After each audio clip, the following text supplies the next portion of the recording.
大家好，今日係10月30號，星期四。今日嘅大新聞就係習近平同埋特朗普喺南韓會面，咁啊，所以咧今日就開市，恒生指數急升200點，國企指數升56點，科技指數升32點，匯豐升2.9%，騰訊升1.86%，阿里巴巴升1.4%，中芯國際升2.3%。咁啊，開始之後升幅收窄啦，升幅收窄都唔夠100點啊，因為似乎出嚟消息都係同預期嘅差唔多，咁啊冇乜嘢刺激啊嚇。咁就最特別嘅咧就係金礦股急升，因為金價又升緊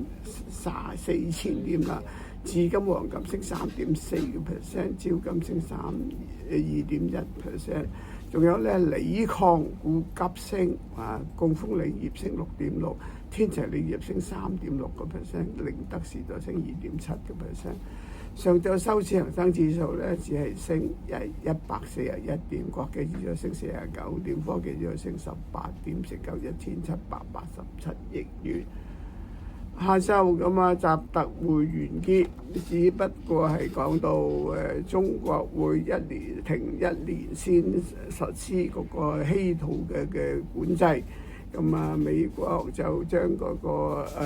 芬太尼嗰個特別稅就減咗10%，咁而家中國嗰個實際稅率咧係45%嘅，